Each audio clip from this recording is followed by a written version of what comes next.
What's up, everyone, and welcome to NFL Nexus. Today, we're going to do something a little different. We're going to jump in our time machine and zoom 2 whole years into the future, to the 2026 NFL Draft. But we're not just going to rattle off a list of names. No. We're going to dive deep into a proposed trade that is so big, so incredibly risky, it could either forge a Super Bowl champion or set a franchise back for years. This is all about the anatomy of a truly massive, franchise-altering gamble. So let's just kick things off with the one question that keeps every single general manager, every scout, every coach up at night, right? How do you build a champion in one night? Because when you really strip it all down, that's what the NFL Draft is. It's not just about picking college kids. It's this incredibly intense series of franchise-altering decisions. Every pick is made under immense pressure, with the potential to literally define a team for the next 10 years. You nail one draft, you can set yourself up for a dynasty. But you swing and miss? Man, one major misstep can trap you in a cycle of mediocrity for a very, very long time. All right, so you're probably thinking, how in the world are we supposed to predict a draft that's 2 years away? And you know what?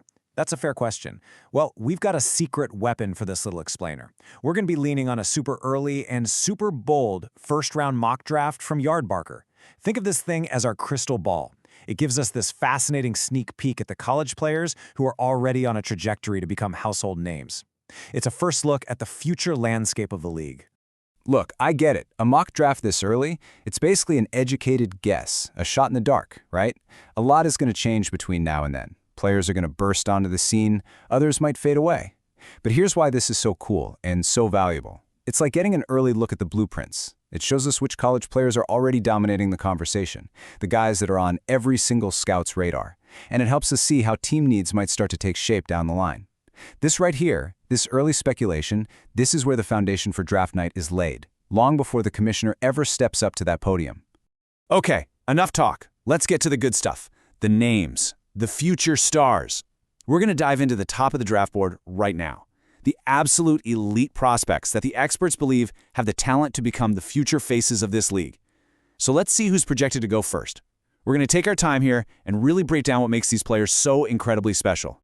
All right, here we go, the top 5 picks. Kicking it off at number 1 overall, the mock has the Las Vegas Raiders finally getting their guy, Indiana quarterback Fernando Mendoza.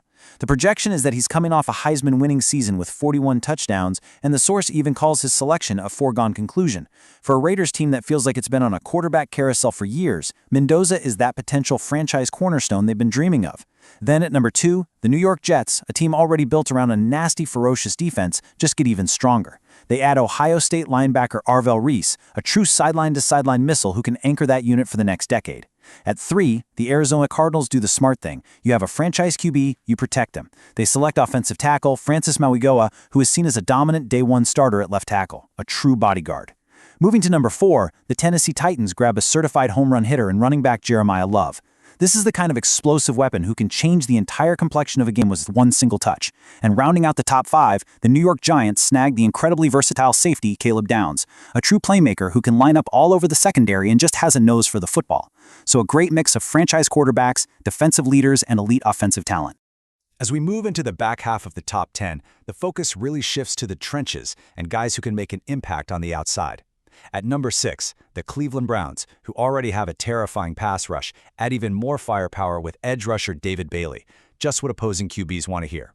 At number 8, the New Orleans Saints give their offense a much-needed jolt with big play wide receiver Carnell Tate. Down at 9, the Chiefs do what the Chiefs do. They keep building that defensive line, this time with Reuben Bain Jr. And at 10, the Bengals address a need in their secondary with cornerback Mansour Delane. But, and this is a big but, I need you to circle, star, and highlight one name on this list. At number 7, going to the Commanders, Sonny Styles, linebacker Ohio State. Just file that name away. Trust me, he is the main character in the story we're about to tell. Okay, so we've seen the big picture. We've seen the talent that could be scattered across the league. Now we're going to put a microscope on one specific team. A team that feels so close to being a real contender, but is being held back by one single critical flaw. We're talking about the Indianapolis Colts. And this quote from Clutch Points, man, it just hits the nail on the head. It perfectly frames the entire dilemma that the Colts are facing. Despite the flurry of activity, a glaring hole remains at the heart of the Indianapolis defense. Think about that for a second. They've been busy, they've been signing checks, they've been making moves, But it's like building a beautiful, expensive house and forgetting to put a lock on the front door. A massive vulnerability right in the middle threatens to undermine everything else they're trying to build.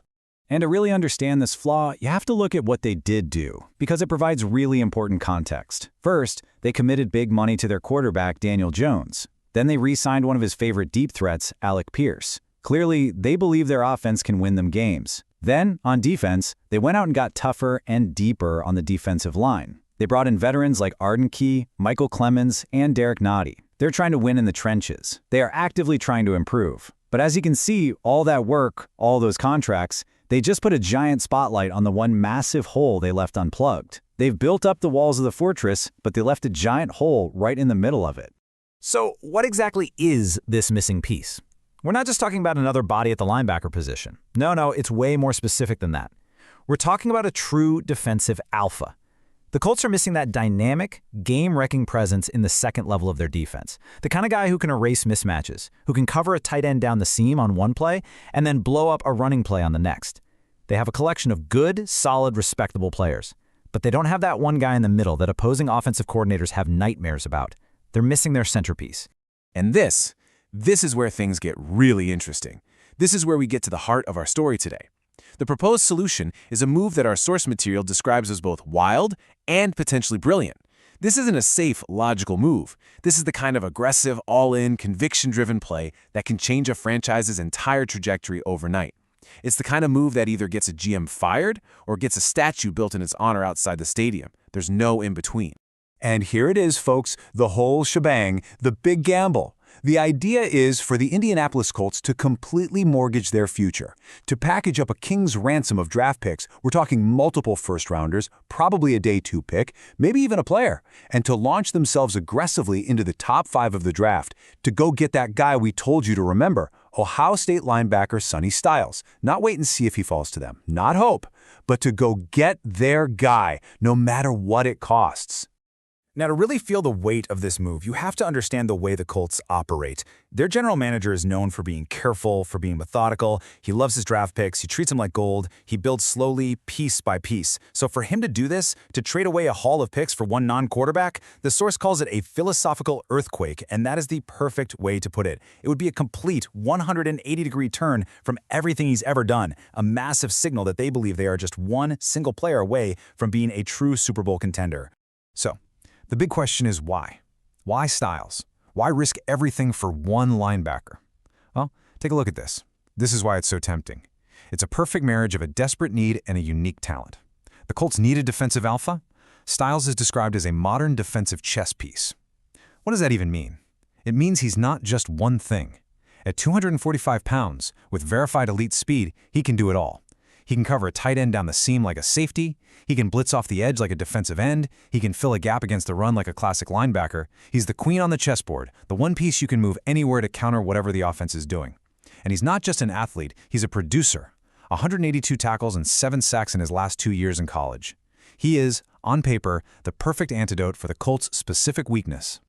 Okay, let's zoom back out for a second. Because this whole crazy idea, it's bigger than just the Colts and Sonny Styles. It really gets down to a fundamental question in team building, a question every single franchise has to face at some point. What is the right balance of risk versus reward? What really happens when a team decides to look at all their chips, push them into the middle of the table, and bet the farm on a single player? And this right here, this is the gamble personified. The two sides of that coin. The risk, it is absolutely terrifying. You're giving up years of premium draft picks. Remember what the 49ers gave up to move up for Trey Lance? 3 first-round picks. When that doesn't hit, it sets your franchise back for half a decade. You cripple your ability to build a roster. But the reward, oh man, the reward is everything. It's the Lombardi Trophy. It's a dynasty. Think about the Chiefs trading up for one guy, Patrick Mahomes. That single move changed the entire landscape of the AFC for the next 15 years. The reward is a player who can single-handedly change the identity of your team. It's the kind of bold move that, as the source says, separates contenders from pretenders. And you gotta understand, the potential payoff of a player like this isn't just a one-for-one upgrade. It's a tidal wave that lifts the whole team. It's a ripple effect. Let's just walk through it. Step 1. An elite player like Styles elevates the entire defensive unit. The guys on the D-line have an easier job because he cleans up everything behind them. The defensive backs have to cover for less time. Step 2. This leads directly to more turnovers, more 3-and-outs, and shorter drives for the opponent. Step 3. What does that do? It gives your own offense and your expensive quarterback better field position and more chances to score. And that all leads to Step 4. It protects your investment in your quarterback by not asking him to constantly drive 80 yards. It's all connected. One player can change everything. And that really leads us to this quote, which honestly might be the thesis of this whole explainer. Championship windows don't reward caution, they reward conviction. Just let that sink in for a second. Playing it safe, being cautious, that might keep you competitive. It might get you to 9 or 10 wins, but it rarely wins you a championship. Those windows of opportunity to win it all in the NFL are incredibly small and close fast.